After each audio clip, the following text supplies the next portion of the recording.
People wonder why people use herb, but herb is a very spiritual plant, you know. Cannabis is by far the most popular illegal drug in the world.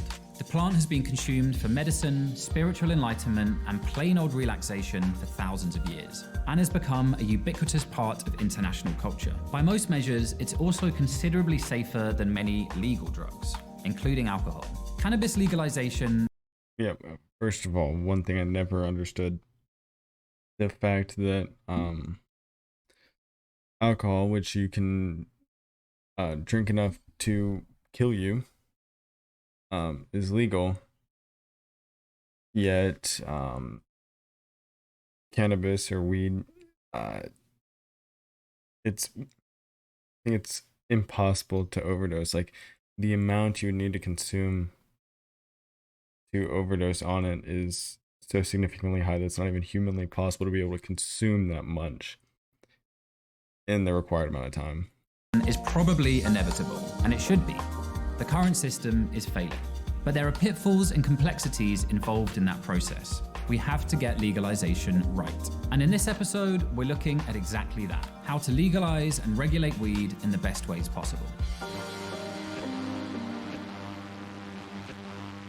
The war on drugs has failed with cannabis in similar ways it's failed with every other drug. And if you go back 100 years to how we got into a war on drugs at all, it had almost nothing to do with the substance itself. And it was always enforcement. It was punitive. Fast forward to 1937, marijuana. That was a combination of people in the U.S. Southwest concerned about Mexicans. And hey, they use marijuana, so let's do that. Millions of lives have been... That's, again, another thing. Just obviously, a lot of the reasons for making it illegal was a race issue. Ruined by cannabis enforcement, billions of dollars have been accumulated by organized crime, and the relatively few people who have suffered adverse reactions to it have often been unable to receive the help they need. Meanwhile, despite being illegal throughout most of the world, weed is now more popular than ever, and more socially accepted as a part of many people's daily lives. 52% of Americans have tried it at least once, and 1 in 10 Europeans report using it in the past year. That's actually crazy. I thought that number would be higher. 52% of Americans. Yeah, I mean, it makes sense though. Canada and many states in the US have now legalized cannabis for both medical and recreational use. The idea of cannabis legalization can bring out some very strong opinions in people. Opponents freak out that it will spell the end of civilization, while advocates claim it's the magic bullet that will cure all of society's problems. Yes, because weed summons the devil. I mean, if you don't know this, you probably need to educate yourself. Obviously, both of these extremes are a bit silly. In 2018, Canada became the first major world economy to fully legalize and regulate cannabis, following on from several states across the US. Justin Trudeau won support from Canadian voters by focusing on cannabis legalization as a public health issue, a way to remove the market from criminals. You're decriminalizing possession, but you're not creating a legal framework for producing it. Then it's still going to be organized crime controlling the sale of marijuana. We don't want that. We want to get the profits out of there. We want to make sure that we're protecting underage Canadians from being able to purchase marijuana. This is the essential logic behind all... Yeah, because with decriminalizing, then it does keep that market in the hand of the criminals and still enable the risks that come with buying off the street.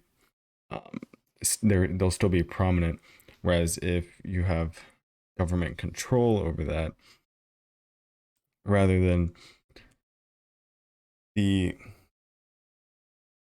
government will be able to safely more regulate those businesses, ensure that safety is being put in place, and rather than keeping it as like an underground and, like they said, organized crime process, rather it'll be more legislated and official and safer for the consumers and the sellers. And also on top of it, people I mean, this is a common thing too, is that the taxes that were made can also go out to help more social programs to help more people too, because the amount of tax money that can be made off of legalization is a very significant amount also. Almost all legalization. But thanks to the war on drugs, criminals have been making a lot of money off selling weed for a long time. And they're not just going to give that market up overnight. Le marché appartient à certains gens, là, certains groupes. Là. Deal avec ces gens-là. C'était qui ces groupes-là? Des groupes, des pas fins. Si tu veux savoir. Des pas fins, là. C'est les autres qui contrôlent quasiment tout et nous qui rapportent la dope. Fait que cannabis, drogue, anything qui est drogue, là, related, whatever, whatnot. Tout le monde sait que si tu fais ça jusqu'à un certain degré, ça, c'est les gens avec qui tu deals. Puis là, il y a la légalisation qui s'en vient éventuellement. Penses-tu que cette mainmise-là du crime organisé va changer? Ça va le faire, mais ça va prendre bien des années. There has been some criticisms of the reforms in Canada that, you know, there is still a significant illegal market there. 2 years in, less than 50% of the market is legally regulated and taxed. 50% legal, regulated and taxed is better than 100% illegal. That's crazy that still like 50% of sales in Canada are done still illegally and through individuals rather than businesses. You'd think as legalization came in, then people would gravitate to buying and selling legally rather than illegally. And like you said, 50% is a lot better than 100% illegal, but it is interesting how it doesn't just flip overnight. Completely unregulated and completely untaxed. We are still in the rollout phase, and this is something that is going to take a number of years before a more long-term equilibrium is established. I mean, also as more businesses are established, it'll become more widespread to eventually where the people that choose to buy from an individual, it becomes less and less because they gravitate to buying it from a regulated business. While the legal market inevitably takes a while to establish itself, we should also acknowledge one pretty important fact. Contrary to what many drug warriors predicted, places like Canada and Colorado have not descended into post-apocalyptic zombie wastelands because a few legal weed shops have opened. There's been no sharp increase in road accidents, other forms of criminality, or mental illness.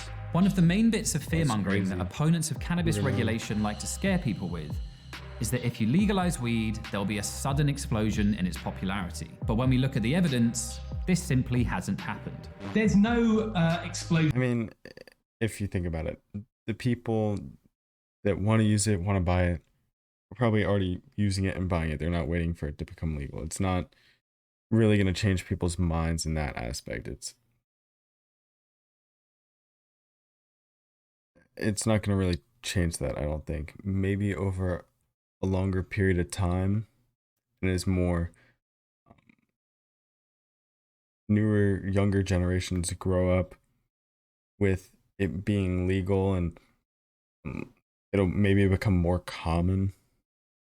Maybe over time you'll see increased use, but it's not like it's going to spike because people have been waiting for it to become legal before they ever use.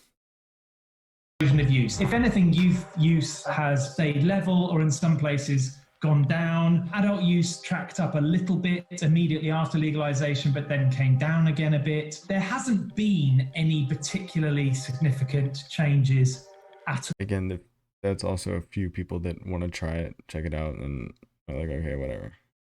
But then in Canada, you know, cannabis was pretty easily available anyway. There's always this assumption by some people in the legalization debate that when cannabis is illegal, it's very hard to get, and if you legalized it, it would suddenly be incredibly easy to get. And that's just clearly not true. But while overall use hasn't exploded in legal markets, regulation does seem to allow better control over who is buying and using weed.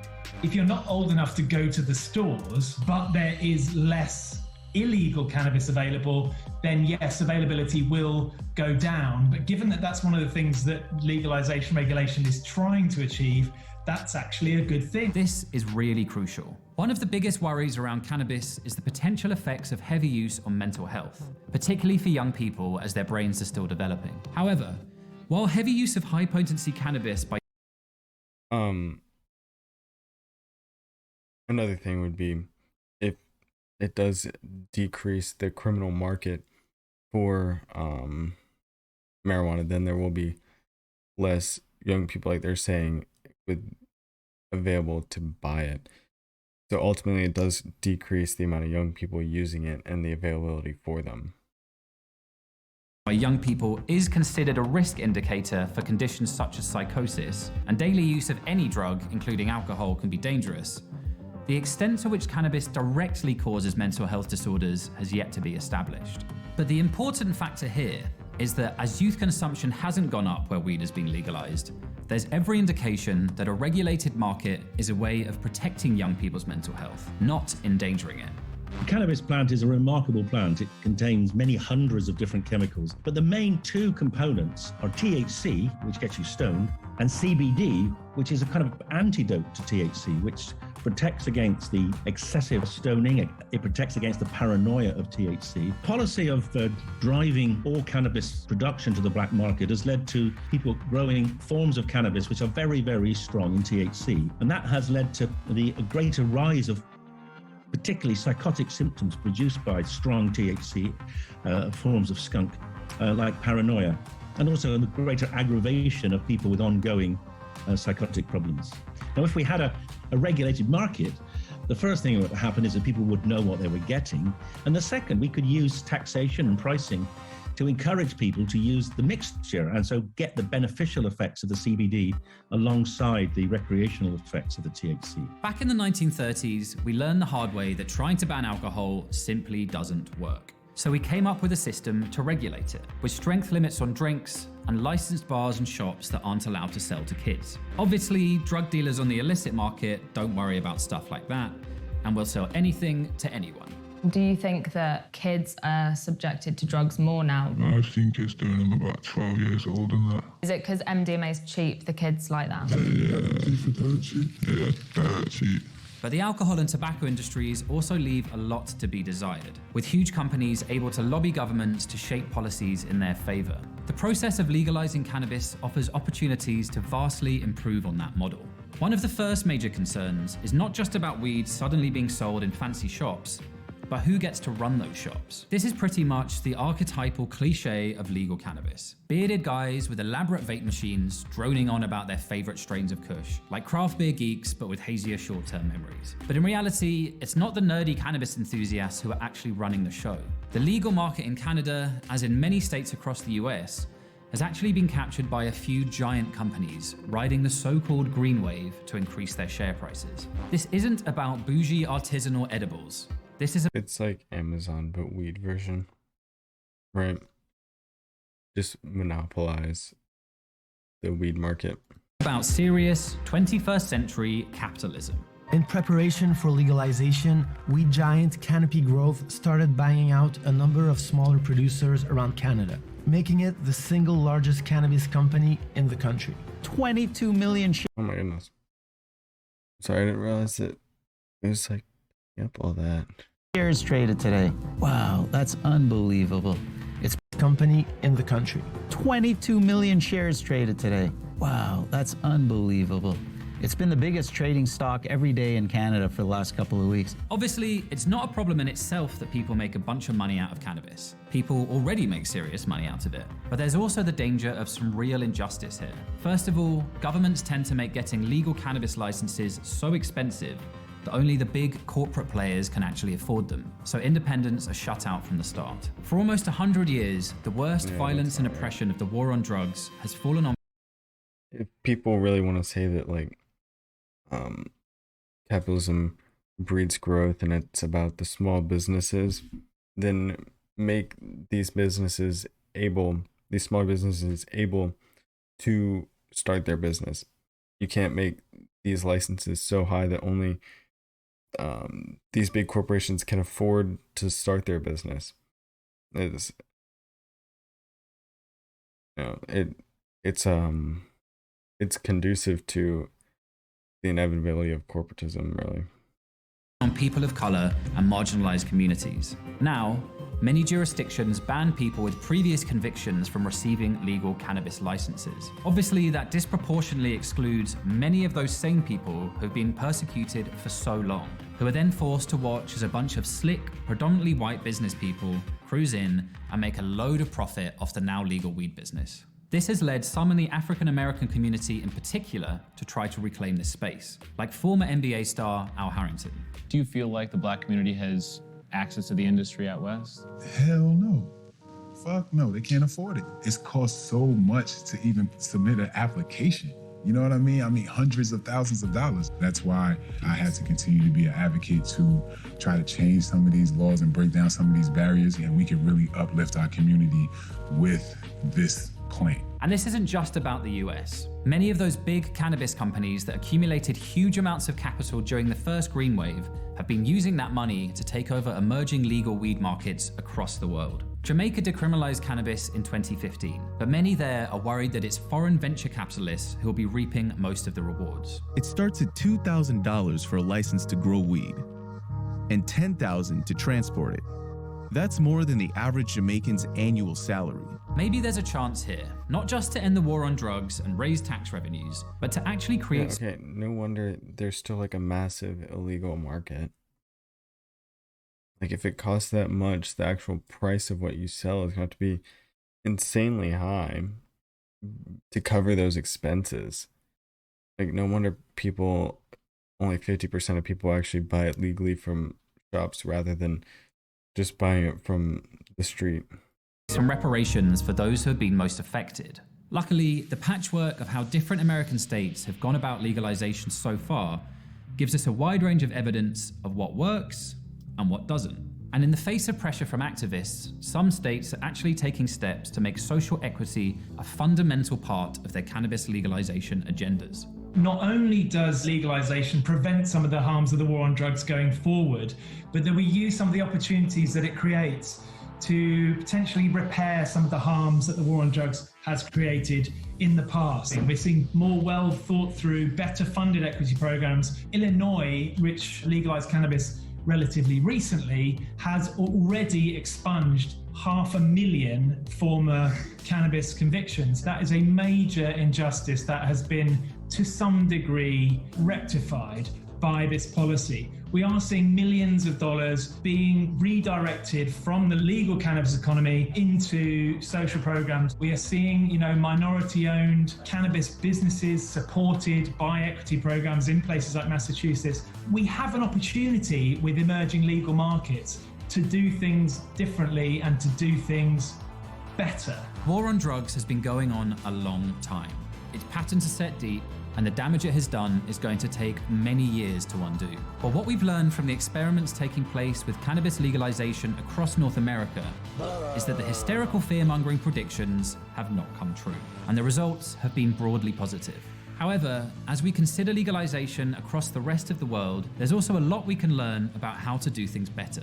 Prohibition didn't work with alcohol, and it hasn't worked with cannabis either. But we're now at a crossroads where we don't simply have to repeat the mistakes of the alcohol or tobacco industries and can actually create something more effective, fair, and positive.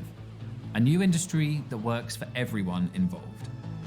We'd like to congratulate drugs for winning the war on drugs.